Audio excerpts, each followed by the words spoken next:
הנה מה טוב ומנועים שבשחים גם יוחד הנה מה טוב ומנועים שבשחים גם יוחד. Hi, and welcome to Jewish Insights. One of the things we always strive to do as Jews is to walk in God's ways, to walk in Hashem's ways. My guest today is familiar to, I imagine, all of you, and is someone who really embodies that idea. On one hand, he has modeled a commitment to justice and speaking truth to power. God is one who seeks justice. And at the same time, he has managed to lead and to model a commitment to love, to loving every human he comes into contact with, reflecting God's rachamim, God's sense of motherly love. And somehow, along the whole way, he's managed to do that without letting his ego lead. He's one of the most humble people I know, and is probably embarrassed that I'm even saying these things about him, but I have to say them anyway. Rabbi Avi Weiss has been on the forefront of the fight on behalf of Soviet Jewry. He is rabbi to Avital and Natan Sharansky. He successfully fought against creating a convent on the grounds of Auschwitz. He is the founding rabbi of the Hebrew Institute of Riverdale. He is the founder of Yeshivat Chovevei Torah for men, where I received my rabbinic ordination, and he is co-founder of Yeshivat Maharat for women. I first got to know Rabbi Avi Weiss because my father had him as a teacher as part of the Wexner Heritage Fellowship. And when I was considering becoming a rabbi, I remember sitting in Riverdale in his living room and him asking me only one question about whether I should decide to become a rabbi. He simply said to me, "Do you love people?" And I think that really crystallized for me what this is about. What serving the Jewish people about is about loving AntiIsrael, loving the Jewish people, loving all of people, and putting your heart and soul into that. And so I'm so thrilled, Rabbi Avi Weiss. Thank you so much, my Rebbe, my teacher, for being here today. Thank you so much. Appreciate it. It's a zchut to be here with you, Rabbi Pines. Just a great zchut. And to be in a space where I connected with Rabbi Mark Golub, who means so much to me, and whose memory I'm one of a myriad of people. I carry around his memory constantly. He was a trailblazer, a pathfinder, and he had such a love for Am Yisrael and for the Jewish people and for all of humankind. And one could argue that the success of a founder is who succeeds you. And I think, knowing Mark, he'd be so proud. Everybody has to do it in their own way. Everybody sings their own song and dances their own dance. And you, Rabbi Pines, Justin, whom I know, and I'm not afraid to use the L word, whom I love and deeply respect. You do it your way, in a beautiful, beautiful way. And with all my heart and soul, I think he's smiling from the heavens. And he's so grateful that JBS, which means so much to him, is in your hands. So my blessings to you, Alei Vatzlach, Mala, just continued success. Just in higher and higher. JBS is so critical for so many people. So many people for so many reasons. And God bless you. Alei Vatzlach. Thank you so much. Amen. Okay. I think the first thing I want to ask you, I want to get to legacy and I want to get to success and I want to get to your story. But the first thing I want to ask, I know that you were in Israel on October 7th, and I know you recently returned from Israel. And I just, I said this to you earlier today. When I started the show, so many people reached out to me asking that I have you as a guest. And I was like, don't worry, I'm definitely going to have Rabbi as a guest as soon as he's in America. But I think that they felt like they wanted to hear your voice. They wanted to hear what you were thinking about what was unfolding. They wanted to hear your reflections. And so, talk me through where have you been? What have you experienced? What are you thinking about since October 7th? Well, my wife Toby and I were in Israel for the first 4 months of the war. We actually had come to celebrate Toby's very important 80th birthday. Mazel tov. Toby's a bit older than I am, but I'm reaching that point, 80 years old. I'm no longer a kid, the young activist. And our whole family gathered in a Yam HaMelech hotel, and everybody had a sweatshirt with Toby's picture, and it said, "This lady is 80. She looks like she's half that age, Toby." And it was a glorious time. It was a beautiful time. When you have your children and grandchildren and great-grandchildren present, we feel very, very blessed. 2 of our 3 grandchildren with their families are now Israeli citizens living in Israel. And the child of our daughter and husband, who's still here, now made Aliyah, Ariella, and Ezra to Karmei Gat. It was uplifting, and we were in Yerushalayim on that dark Shabbat, and the war broke out.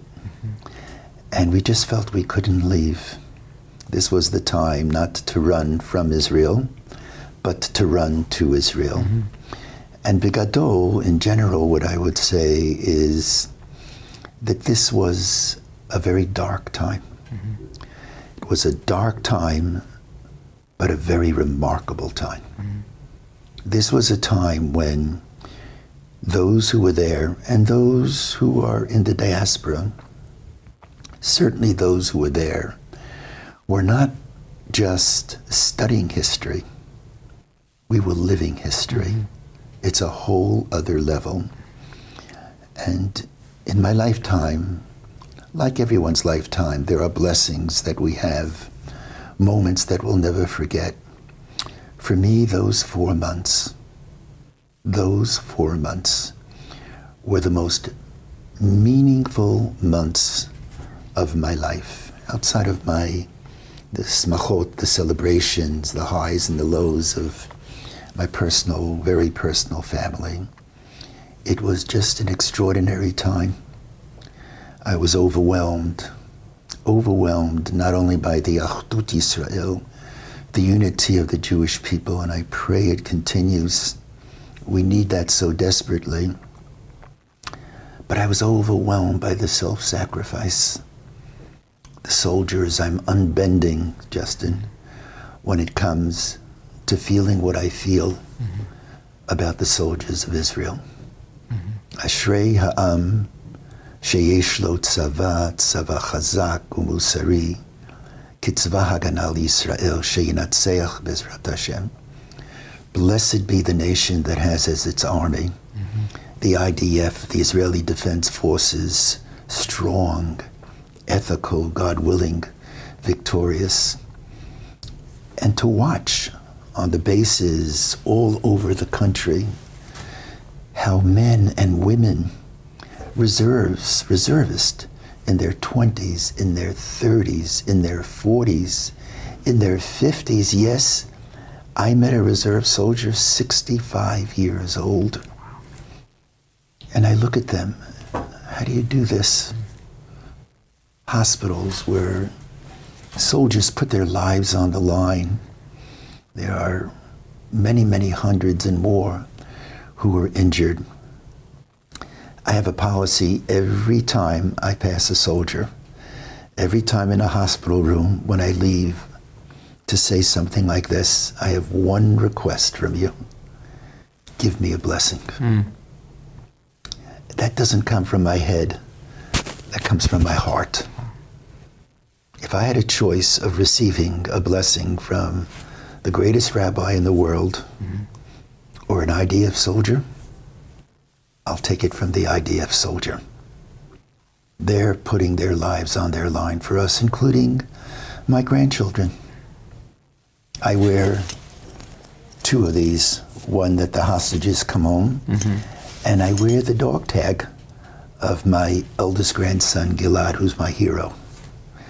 And he's 31 now, and he went back to his unit, a very elitist unit called Egos. I said, Gilad, you're not 18, 19 years old anymore. And he said, this is my responsibility. And every day he was in Gaza, I couldn't sleep. Everything about the country, the evacuees coming into hotels and the way the populace embraced them, welcomed them. People in the diaspora with homes in Jerusalem, opening their homes up so that those hundreds of thousands from the north and the south will have a place to be. The Kikar Chatufim, the hostage square. It was dark, but remarkable and uplifting. They were 4 months I'll never forget. And now is the time, whoever hears my voice, to more strongly than ever stand in solidarity with the people of Israel, with the people of Israel, with the soldiers of Israel, with all of AntiIsrael. Amen. And how, I think one of the things we're starting to see now, unfortunately, there was that window where it felt like, people are coming home, people are connecting into the Jewish people, but it seems like we've gone back into we're back to a little bit of the fighting that characterized our politics for many years leading up to the war, and certainly intensely for the months right before October 7th. How do we do that? How do we keep Achdut continuing when there's people, not only within Israel, but in America also? We have, you speak of Achdut Israel and a connection and unity around Israel, but now you have some of the strongest people that are against Israel right now are members of the Jewish people. What do you make of that? Well, by and large, I think those amongst us who are anti are actually very small in number. I always wondered, and many people asked, in the wake of the Soviet Jewry movement, when the Jewish people, when we were so united in calling out, let my people go, where is the present movement of coming together? And I see this now. I do see it in the demonstrations being held, let us say, for the hostages. And not only the larger demonstrations of a few thousand people and more, not only in Israel, but just yesterday at Dag HaMashol Plaza. What made the Soviet Jewry movement the movement that it was not the big demonstrations, but rather we were tenacious. 10 people gathering here, 10 people gathering there. In communities around the United States of America and the world, every Sunday, every week, there's another demonstrations and young people come out. I'm full of hope. I am in the optimistic plane. I always worried about the next generation. By and large, I see the next generation coming through. And it's uplifting. In the midst of this darkness, there is that light. And as the Hasidic Rebbes would say, Ktsat me'ha'or doche harbe min ha'choshech. A little bit of light pushes away the darkness. We have so much to be proud of. Wow. And it's interesting because I think that was one of the things that came out early was this sense of, the older generations in Israel having a newfound respect for the younger generation, their ability to step forward. And similarly, there was a lot of talk of the most recent BBYO get-together where they had, thousands of teens together in the sense that, everyone is saying, the future of Judaism in trouble, these kids don't care about Judaism, and you had this moment really where everyone came forward and there was like a coalescing. So I think you're right. I'm with you on the optimism, both around what's going on within the Israeli community and also within the North American Jewish community. I want you to reflect for a few minutes on what's going on outside of the Jewish community in North America. So, you can compare, right? We have the idea of the Holocaust was, Jewish interests and American interests weren't aligned, bombing the tracks, right? And then you had Soviet Jewry where it seemed like there was that sweet spot where, for the most part, Jewish American interests and American interests were aligned in terms of what was happening. And now you have a time in America where it seems for the most part, on one hand, thank God, police forces are on our side, right? There's no sense that that Jews are going to be attacked by people who work for the government in that way. But on the other hand, we have a sense that there's real there's real tension around the way that Jews are shown, like are seen by the larger society and by the government, and certainly by the swelling and the outpour of the public coming against us right now. So what are you seeing and what are you thinking about it? Well, in a certain sense, people like myself, my generation, born at the tail end of the Shoah, my life was a honeymoon life. It was a honeymoon life because I was raised in the shadow of the Shoah. And I think that stymied anti-Semitism.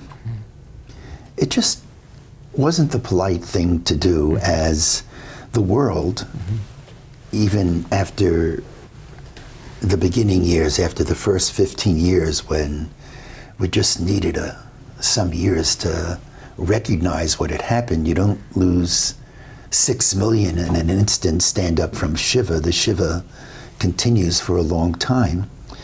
But even afterwards, I think in the world there was this sense that maybe the world was complicit, it was silent, it was indifferent, it didn't do enough.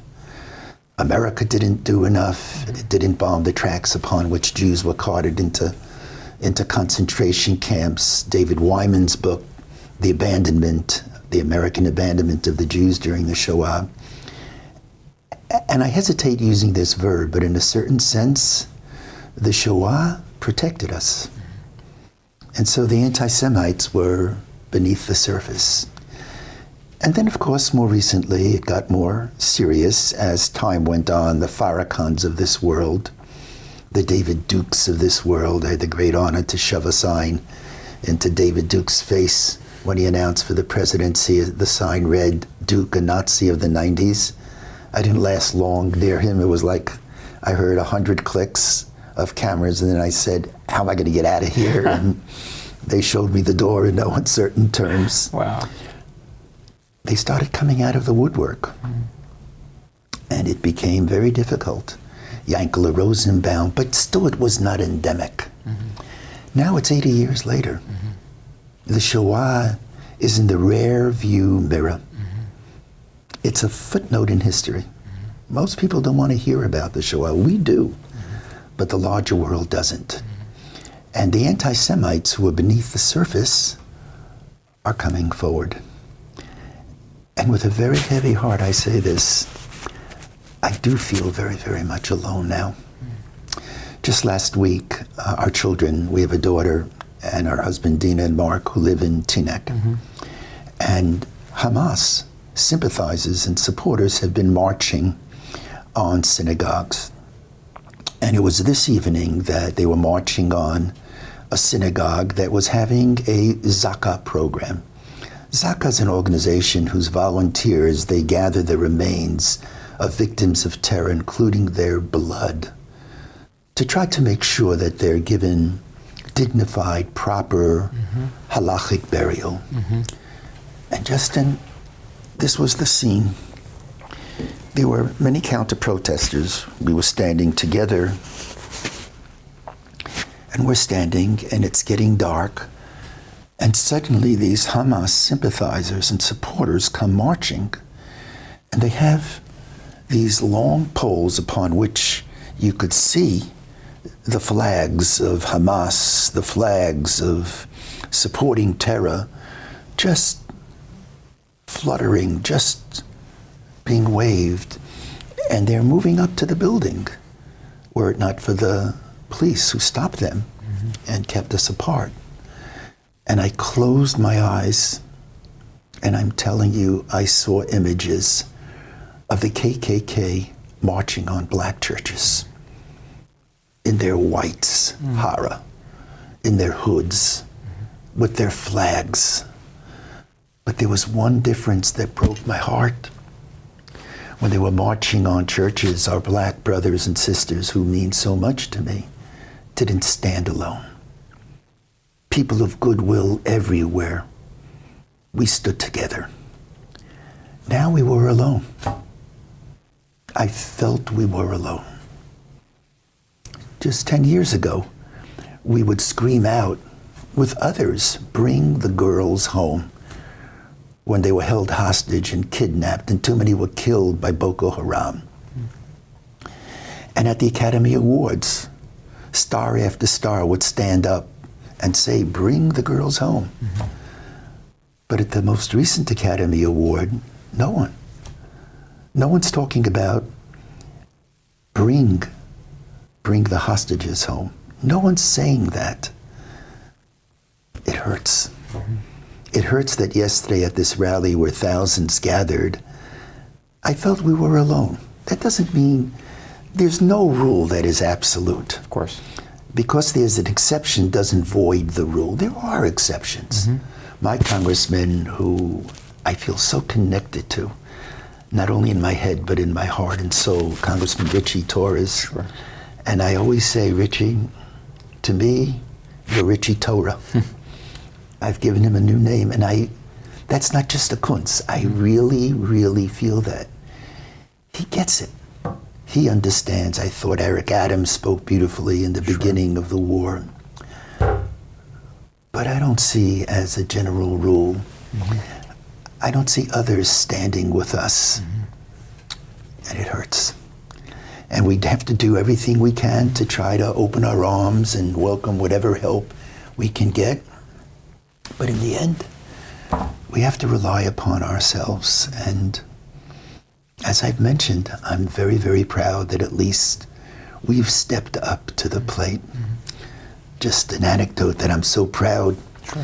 Our Ilana and Mikey, who live in Efrat, so they have 9 children. And their 6th is now going into the army. Gavi. He's 19 years old. Pure boy. He studies in a place in a mechina called Atzmona. Okay. I said to him recently, Gavi, tell me, have you lost anyone from your school, from your mechina, your preparatory Torah school for the army? He said, no. I said, you're wavering. He said, well, 15 alumni from this place gave their lives. I shuddered. And Gavi said, what do you think, Sabi? Yeah. Well, when I was younger, I wanted my older grandchildren to be fighters. I said, Gavi, I really would prefer you not being a fighter. Do something else. And he brought me to tears when he said, this is my calling. I know, v'charta b'chayim, I want to live, but I have to put my life on the line so that we can live. What did Dr. King say? I think he once said, if there's nothing in this world you're ready to die for, you're not living. And it should be in life. We're both students of Rabbi Yitz, Rabbi Greenberg. A central pillar of Judaism is choose life. That's the Israeli army. I'm unbending, unyielding. I don't think there's an army in history that has taken such care not only of its own citizens' lives, own soldiers, but of Palestinians. Which army has ever done this? Not the Americans. Right. When they bombed Hiroshima and Nagasaki, they weren't dropping leaflets, get out of town. Right. Not the British when they bombed Dresden. I'm proud. I'm proud of the young men and women in Israel, and here we're all part of the Israeli army. Some of us, Justin, wear green fatigues. Unfortunately, I never did. I wish I did. Others do it in other ways. You're doing it in your way. When we pray, when we study Torah, when we contribute, when we stand at a rally, when we're offering support. Unbelievable things happening in Israel when people travel to Israel to express solidarity. This is a dark time, but it's a glorious time. I appreciate your both sharing the details of the story and also keeping the positive outlook on it as well. I feel that way very, very deeply. We're full of hope. Full of hope. You know, I shared this thought, and I think it's been on JBS, that what do you do when you have a dream And the dream faces obstacles. We're about ready to get into Pesach. Right. We leave Egypt. A dream, freedom. Yeah. Really? Suddenly we're at war with Amalek. Suddenly there's no water. Suddenly there's no food, and we're wandering for 40 years. What do you do when the dream goes awry? The key, Justin, is, and I hope everyone hears this humble thought, the key is to distinguish between dream and reality. The dream is the hope for glory, for perfection, for a world, for a Jewish people riding high. Reality, it's the bumps. It's the cracks that inevitably come in life. Israel's a dream. But when you get to Israel, there are a lot of bumps. There are terror attacks. Everybody's pulling in a different direction politically. Even when you're waiting for a bus, most of the time, there's no straight line. The lines are in circles. People pushing a little bit. What do you do when the reality sets in? The key is never to forget the dream. Once you forget the dream, you'll never be able to make it through the bumps of the reality. We may have to tweak the dream. We may have to redirect the dream. But it has to be chalom chalamnu ufoter yeshoto. We're dreaming, and everyone has to do their share to interpret the dream. I'm not a person who looks at the negatives. I'm aware of the negatives. But if I'm going to spend too much time on the negatives, it takes too much energy. I'm not going to have enough energy to focus on the positive. Yes, I'm concerned about unity that we're fraying. Our response, I think, everyone in their individual way must contribute to unity of Am Yisrael, and spend time as we sit around the Seder table asking, what is unity? What does that mean? Well, uniformity is when you agree by eradicating the other person's thoughts. Unity is, we agreeably, as Menachem Begin of blessed memory said, we agreeably disagree. I'm listening to you. What does Dr. Michelle Friedman say at Chovevei? Every time you counsel, she would tell the budding rabbis, see the word wait in front of you. Wait. Why am I talking? And on that note, I'll stop. That's great.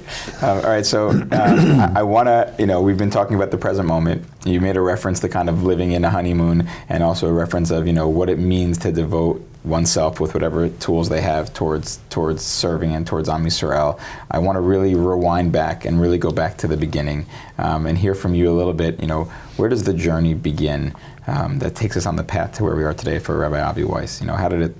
What was your upbringing like? What was your family like? Tell me a little bit. Right.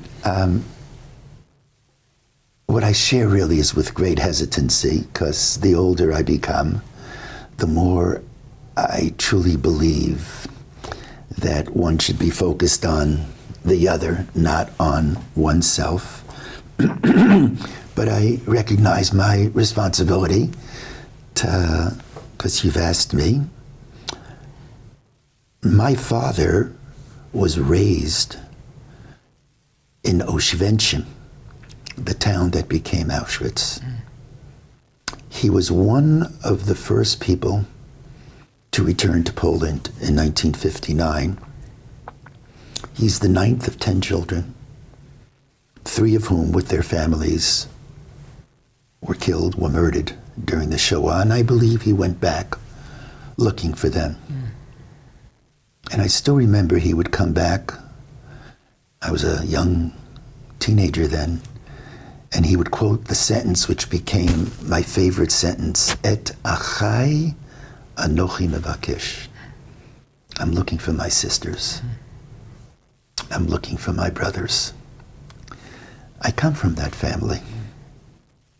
I was raised in the never again generation. And my father planted that in me, as did my mother. My mother and father were deeply involved in the Bnei Akiva movement. It was then called the Shomer Hadati movement. Okay. And my father actually wanted to get married at their wedding wearing the Bnei Akiva uniforms, which my mother, thank God, nixed. I was born in that family, and that always remained with me. And that, I think, is what inspired me as I grew older. I grew up in a sheltered environment. Where did you grow up? I grew up in Brooklyn, and our home was very Zionist. I was a member of the Bnei Akiva, but I went to Haredi Yeshivot. How did that happen? I keep asking my father, how did that happen? Maybe it was a few dollars less. Yeah. And I think my father, although he became a real Zionist, he made Aliyah to Netanya, where he served as a rabbi with my mother. I think that having been raised in the Baviv Hasidic background, he wasn't adverse to me going to Haredi schools.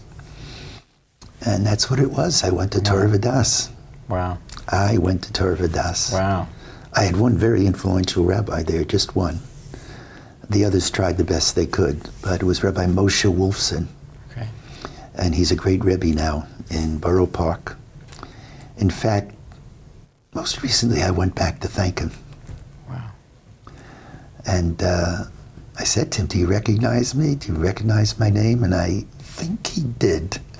I'm not sure I'm in his ballpark when it comes to feminist issues, when it comes to gay issues, Sure. and so on and so forth, but he was as gentle at that moment as he was when I was his student in the 5th grade. That's where I was raised. And then I was very influenced by Jacob Birnbaum of blessed memory, the father of the Soviet Jewry movement, and Glenn Richter, Yibadeh L'Chaim Arukim. The book, Open Up the Iron Doors, dedicated to Glenn. It reads, for Glenn Richter, the tzaddik of the Soviet Jewry movement, and that's who Glenn is, one of a kind. You don't meet people like that. He just gave his life to free Soviet Jewry, and he deserves Justin so much credit. And around the world we would scream, let my people go. I think the Black Civil Rights Movement had an enormous impact upon me. I regret not having marched with Dr. King, but he became a hero of mine. And we began to adopt some of his approaches, especially nonviolent civil disobedience and arrests. When this book, Open Up the Iron Door, was finally published, so the publisher said, I think we'd like to know in the book, how many times were you arrested? I said to Glenn, how many times were we arrested? And then we got back and we said, you want to know in America or is it Europe? Because in Europe we were arrested where? In Turkey. Wow. You know, and we were arrested in Auschwitz once, protesting against the church. Right. They mamish arrested us. And they pulled us into a police station and someone comes out wearing a dirty white smock. Justin, you can't make this up, says to me, strip. I looked at him and I said, you haven't stripped enough Jews in this place? You gotta be kidding. Oh my God. Never. All over, Switzerland and so on, but we counted 50 times. Wow. I was never in prison a long time, but some of those arrests were very, very dangerous. I was just oblivious. I was oblivious to what was happening around me. Yeah. And I'm so grateful to many people who, Bernie Glickman and others, who traveled with me and protected me. I was oblivious. That's what it was. I think there was one other thing when I grew up. I had instilled within me the importance of family. I'm blessed with 4 siblings, each of us so different from the other. You can't imagine. My sister Tova is considered in writing circles, one of the great writers of our time. She wrote My Holocaust, which is a brilliant, brilliant work. She's a satirist who teaches important lessons about contemporary times. My brother, who's less than a year younger, is the most traditional of all of us. He's always trying to keep me in check. I have a sister who's still in the Rainbow Coalition, who taught me so much about spirituality. Suri, I have a younger brother who has Orthodox smicha, but today is traditional egalitarian. Unbelievable, unbelievable person. But we love each other. And that's what I was instilled with. And Am Yisrael, it's not just my people. It's my family. And family, a brother and a sister, is a brother and a sister forever and ever. And the test of family love is not how I love you when I agree. Can I love you when I disagree? Right. That, to me, were the two lessons I learned. The first lesson was, never again. You see an anti-Semite, don't bend. There's a lot of fear in the Jewish community to protest against anti-Semitism. Fear, because we're afraid that it's going to invite too much focus on the Jewish community. And we feel vulnerable. No.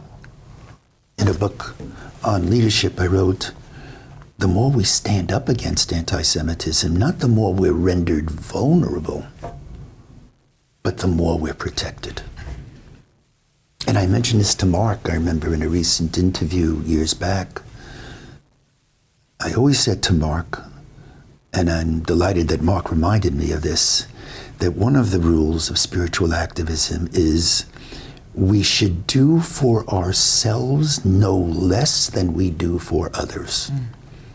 And I'm constantly finding that we're doing more for others than for ourselves. But the text says, Im ein ani li mili. If I'm not for myself, who will be for me? It continues. And if I'm only for myself, what is my worth? But Im ein ani li mili. And I'll add, for me, with all my heart and soul, a strong sense of national identity and consciousness and pride in being a Jew does not contradict my universal responsibilities, but it is a prerequisite to it. The two can be in dialectic. A strong sense of pride and family love as a Jew is just a step towards loving all people. Sometimes if you only love all people, you love no one. It's easy to love everyone. When you love everyone, you don't have to love anyone. The test of the way we love everyone, I believe, is the way we love someone, our inner family. Those were the two pillars. And that's become a sine qua non for me. Stand strong and family. Got it. And then so much there. One question I want to clarify is, you jumped ahead a little bit. There was this, you were raised up in a B'nai Akiva family and also a post-Holocaust family. And then there was this kind of, and a commitment to family. And then there was also this moment of seeing what was going on in civil rights. But when you were growing up, were you like, I want to be an activist rabbi when I grow up? I think of you as a basketball player growing up. Absolutely. Right, so tell me, what was the, you mentioned dreams before. What was the original dream, and then how did the dream evolve? Was there like a moment, something happened? How do you? No, when I went to high school, RJJ, Rabbi Jacob Joseph, I wanted to play basketball. I was not very good at all. But in those days in our league, if you were 5'6", you were the center of the team. So I was a bit taller than the other chevra, and that's what I did. I wish I would have been more serious in my learning. I was a decent student, but not a very, very good student. And it was only after high school when my father sent me to Yeshivat Keren B'Yavne, that there was something in me that was always latent, obviously, that suddenly gushed forth. I remember coming to Keren B'Yavneh with my background. I was always a good reader, but I needed a lot of help. And I started learning with a young man, Menachem Weininger, and we were studying the letters of the Ramban, Igeret HaRamban of Nachmanides, the letter from Nachmanides, and suddenly after a few days I see he's in a uniform and he's crossing the fields. I went up to him, I said, Menachem, where are you going? He said, I study in the yeshiva, but I'm also in the army. That's the first time I saw that. Wow. And may I add, another pillar for me is that in time, learning intellectual depth became very, very important. I'm not a scholar. I study with my son Dov. We try to study every week. We study Tehillim. From my studying with my son, I now know I am not a scholar. My son is a scholar. We study the Psalms. I start with Rashi. Dov starts with the Vulgate, the Septuagint. Okay. He said to me recently, he said, Abba, I love you. We study the same text. I'm trying to find out what the text says. I'm trying to find out what the text says. You're trying to find meaning in the text. Right.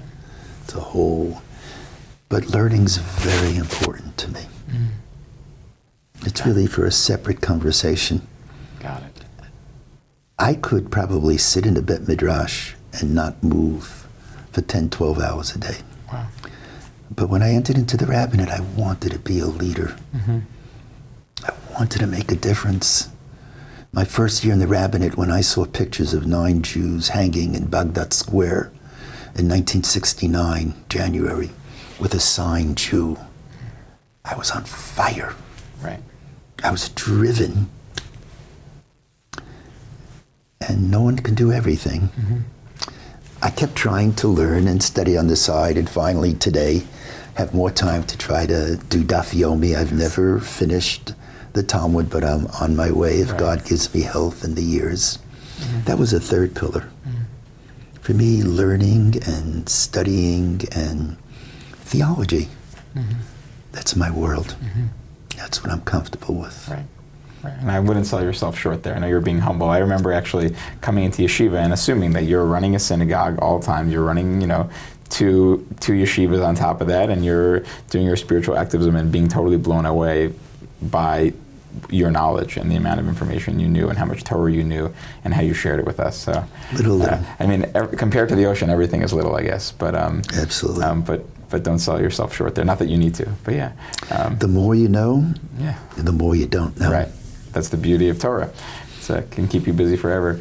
Tell me, just for my own edification, any famous or memorable basketball experiences? I know that I feel like basketball, in every generation, the Jews care about basketball, and people who become great see each other on the basketball court first. Any memorable basketball experiences worth sharing? I do love basketball. Yeah. And when we were in our senior year, we had a pretty good team. But we didn't behave properly, so we actually were excluded from the playoffs, unfortunately.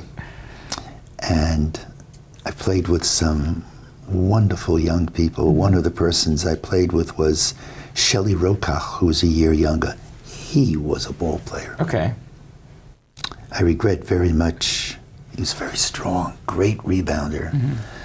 And he went on to YU. He broke all kinds of records. And then he came down with a terrible cancer and died a young man. And I was asked to do his funeral, but I'm a Kohen and I couldn't. And just standing outside, he meant so much to me. And there are those from the starting team who are no longer alive. God has blessed me with years.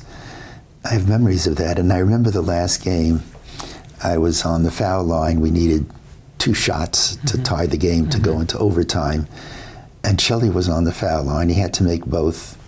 He made the first shot. He made the second. And there was a fellow from BTA who, a sweet man, but he was a ball player, and he put his hand on my back and he pushed me into the lane. Oh. and they blew the whistle. Wow. And they voided the Shelley shot. Oh my That was my finale in basketball. And that was just a reflection of my career, nothing to talk about. I did break records, taking the most shots and making the least.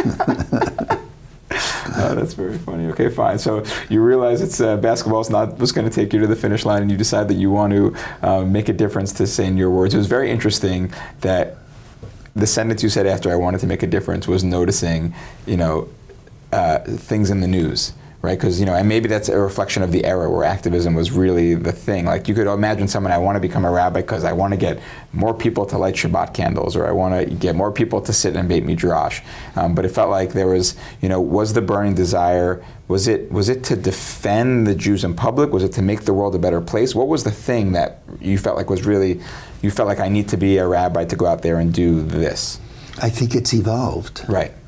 If a rabbi or any person's mission in life is the same after many years, something's terribly wrong. There's no doubt that at the start, it was reactive. It was reactive. There was a need. As a student of the Shoah, as I grew into my older teen years, and then a little bit beyond, I started carrying around Arthur Morse's book, While 6 Million Died. I remember once spending some time in the D.C. prison, which is a terrible prison, just spent 2 days there, but I went in with that book. It was very, very close to me. And he writes on the cover of the book, this is a story of how, these are the words, how America ducked chance after chance to save Jews, allowing economic considerations, know it by heart, and political expediency to outweigh doing what was right. And we resolved, never again. And it was reactive. But I have come to learn over years, and I understood this going back a long way. I've been in the rabbinate now close to 60 years. That if one's involvement in Judaism is reactive alone, anything that remains reactive will not endure. That deserves mention again. Leadership is basically change. That's what it is. You see a need and you react to the need. Think about the greatest people who lived. They weren't great in a vacuum. Abraham Lincoln was great because he saw the ugliness of slavery. Herzl was not a leader in a vacuum. He saw what could happen to a people that is stateless. Martin Luther King, he saw the challenge of how our black brothers and sisters were not treated as equals. Sharansky, Mendelevich, Yosef Begun, Ida Nudell. They saw what was happening in the Soviet Union, and they said no. And they put their lives on the line. Look at what happened to Navalny. When Natan was in prison, God forbid, he could have been killed like that. These were real heroes. But every single one of them was reacting to a need. Now, when you react, if it remains a reaction, if I am a Jew only to fight anti-Semitism, I call that against-Nick Judaism. It's critical. Right. But it's reactive Judaism. It's negative Judaism, as important as it is. The key is to turn what is reactive into something which is proactive. Why am I a Jew? I'm a Jew because Judaism means something to me. Shabbat, lighting candles Friday night, means something to me. I read a Jewish book. I study an hour a week.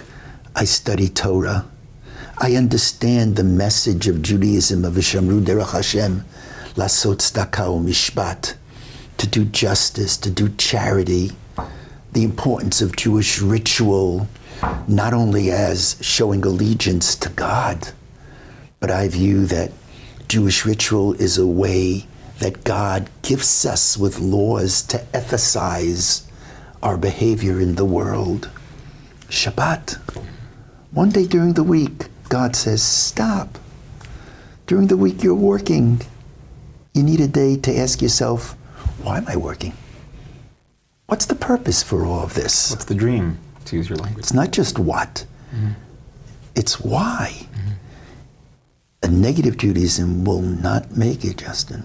As you know, you've been talking about this beautifully over and over. I've seen the interviews. The only Judaism that's going to make it is a positive Judaism. And that's why whenever we protested at the barriers, the barrier for me was a passageway. Sometimes that's what ignites the fire. I remember traveling with a beautiful man who was very far from Judaism. And we went to Turkey. Lou Faber of blessed memory. And he says, Rabbi, all this stuff in Judaism, it's not for me. But I'm going to stand strong against anti-Semitism. And he called me up and he said to me, Rabbi, I know you're going to go to Turkey because they've just bombed 2 synagogues. I'm going to go with you. And for once, I want you to travel like a mensch. When we traveled as activists, we went with bean cans. We went with little openers. Glenn Richter, make sure you got the salami, make sure you got the can opener, otherwise you can't open the bean cans. He said, I'm going to set you up. I'm going to put you in a hotel. I'm going to be with you. As a matter of fact, I'm going to get a car. So I said, Lou, do me a favor. When you get the car, just make sure that we don't stand out. We're waiting at the airport in Istanbul, and I said, where's the car? He says, it's going to be here. Suddenly it shows up in Istanbul with these small cars, a stretch limo. It wasn't just a stretch limo, it was pink. Oh my, no. It was a pink stretch limo. And we're protesting, doing our thing, standing in solidarity with the community. All the synagogues at that time were shut down, but we heard as we were leaving that there was a synagogue across the river there, the Euphrates, I believe, that was open on a Monday morning. So we traveled deep into Asia, and we go into this synagogue, and I jump up, they ask me to say a few words, and I offer words of solidarity, and I look to the right, and I see my dear friend Lou, God bless his soul, Justin. He's sitting there with tefillin, his phylacteries. The headpiece was on his nose. The handpiece was like, I hugged him. I said, what is this all about? And he said to me, those bastards, they're not gonna let me put on tefillin. I'm putting on tefillin as best as I can. And I said, Lou, I want to bless you. That's great. But I want you to come into our home for a Shabbat dinner. Turn it into a positive. But he became my teacher. Wow. Beautiful. He became, that's my rabbinate. You're not my student, Justin. I mean this with all my heart and soul. You're my teacher. He was my teacher, Lou. Couldn't make an olive out from a vase. Right. He was my Rebbe. Wow. Beautiful. Okay, I want to shift gears one more time for us. I want to ask about, we're talking about, your personal life a little bit here and what's drove you, and I think something hard to ask about, but I think is important to ask and for people to hear about is, and not everyone knows about, is that you lost an infant. You and Toby lost an infant. What would have been your third child, or was your third child, I'm sorry, your son. Can you, just reflect a little bit on, I know it's been some time since then, but kind of what that experience was like, what you took away from it, what, people that might be in similar situations either many years ago or going through today might make sense of that. Thank you. Yitzhak Raphael was born very ill. It was a syndrome that had no name at that time. I think it's now called Zellweger. I believe that's the name. Then it had no name, except different organs of the body are affected. It was called the renal cerebrohepatose syndrome. In the beginning, we weren't sure if it was genetic, but in the end, it was clear that it was genetic, and Yitzhak Raphael changed my life. He lived into his 4th month. We tried to care for him at home, didn't have the ability to suck a bottle. And probably it was the event in my life which has most impacted me, on some levels even more than the death of my father and mother. My mother died at a very young age. That affected me very deeply. But when you mourn for a parent who's lived life, you mourn for what was. Every day when I think about Yitzhak Raphael, I mourn. It's a fresh mourning, because I'm mourning not only what was, but what could have been. What would have been had he been this age? And he taught me a lot. During those days, I was a rabbi in Monsey, and I lost my faith. I was very upset with God. And there were days I couldn't put on tefillin. I'm a rabbi in Monsey. And with the help of wonderful people whom I was able to share this with, including Rabbi Moshe David Tendler, who became a very important personality to me. He's known as a tough public figure. I know Rabbi Tendler. He was so gentle with me, so kind with me, so understanding, listening. I think that helped me in my rabbinate. Never sit in judgment of anyone. And people who doubt, people who deny, people who protest God. This is what that child taught me. And it was, and of course my son, Dov, has written a brilliant book called Pious Irreverence. It's about the theology of protest. And he writes in this book that, based on Midrashim, the Tanchumi Yelamdeni, brilliant work that received the prize in excellence, my Dov, he writes that protesting God is not a sign of disrespecting God. It's a sign of loving God. How does one know one is in a real loving relationship? When I love you so much, I can tell you what I'm feeling. And I'm not afraid that my feelings are going to be judged or ridiculed or put down. I can tell you what's in my mind. There was one young woman in our synagogue who lost her husband. She said to me, I can't go to shul on Rosh Hashanah, and Rosh Hashanah, who will live and who will die? I just lost my husband at such a young age. And in time we spoke, and she went and she said, I'll go, but I can't say the prayers. I said, here's my son's book. Why don't you read that? And she called me afterwards. She said, it saved me. It made me understand that the rabbis gave me a license to express what I feel. And that was what was happening during those days. It made me realize, and I think it planted the seeds for a prayer I say every morning. This is a prayer I wrote during COVID. Yididi, Ahuvi, Mahmad, Nafshi. It's a prayer to God. Oh God, my beloved, Ana azor li lehodot lecha al kol habrachot she'enakta li. Please, oh God, help me. Help me say thank you for all the blessings you've bestowed upon me. V'lo latetet libi al brachot shechaserot li. And help me that my heart should not feel weighed down by the blessings I don't have. We lost that child, but how we're blessed with our Dinala and Mark and their children, and Ilana and Michael, and Dove and Shandy. You know, as we get older, we're getting to that age.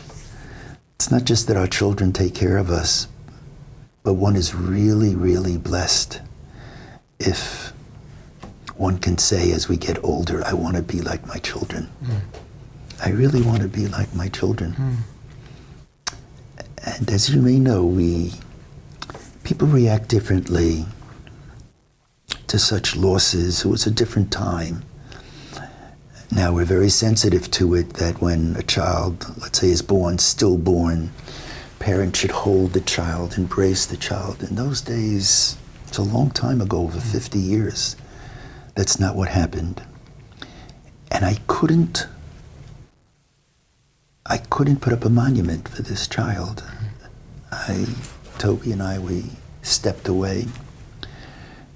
And then I realized we owe it to this child. It's not about me. It's not about Toby. It's about our child. And I resolved I'd put up the monument. And I never did. I never did. Until I once mentioned it to a dear friend, Joel Simon, who works at Riverside, and he said, Rabbi, this is something I know something about. And he became my Rebbe. He said, let me help you do this. And the monument was put up.